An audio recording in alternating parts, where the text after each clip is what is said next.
matin 13h. De 13h à 14h avec vous, Céline Géraud. Et au lendemain de la décision du Conseil constitutionnel sur la loi immigration que les sages ont censurée à hauteur de 40%, eh bien le ministre de l'Intérieur, Gérald Darmanin, est revenu sur la bataille politique avec les députés de droite. Écoutez cette interview exclusive réalisée par notre reporter du service police-justice, William Molinier. Monsieur le ministre, est-ce que cette loi, c'est la loi que vous souhaitiez ?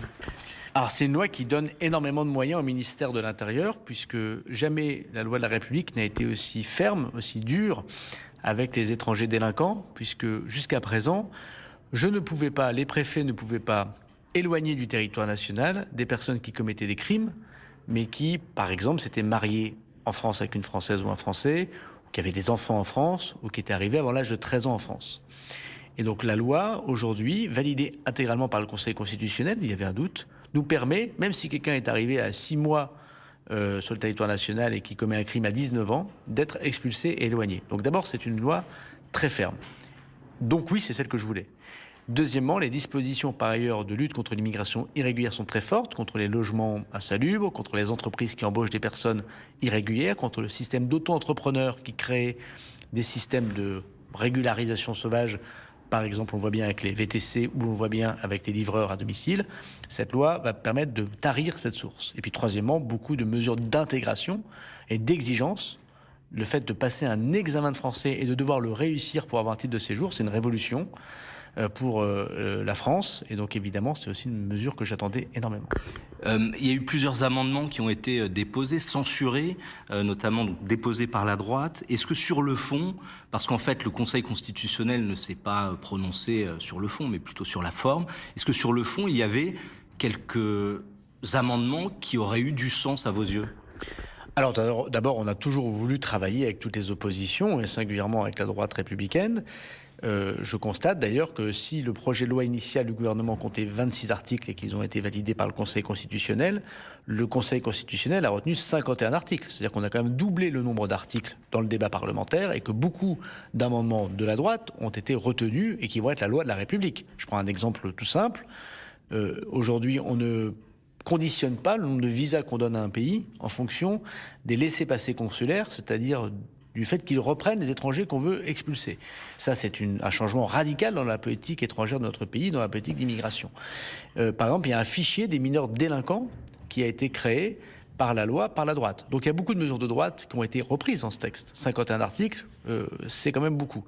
Alors oui, il y avait des dispositions par ailleurs censurées par le Conseil constitutionnel sur la forme qui nous aurait plu, bien évidemment. Mais il y avait aussi beaucoup de choses dont on avait dit aux responsables politiques, M. Marlex en premier, que c'était pas raisonnable, que c'était pas bien fait, que la procédure n'était pas respectée. Et moi, je pense que les LR payent aujourd'hui leur volonté d'embêter le gouvernement en votant la motion de rejet.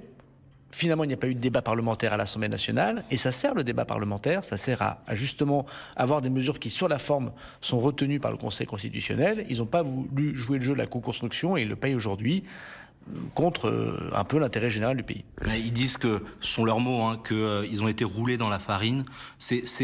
Aujourd'hui, ce que vous leur répondez, c'est vous-même qui vous êtes entraîné là-dedans ?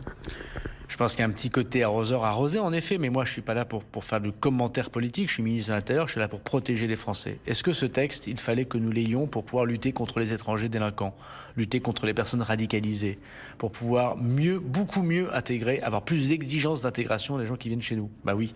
Donc, il a fallu aller vers le compromis politique dans des situations qui n'étaient pas simples.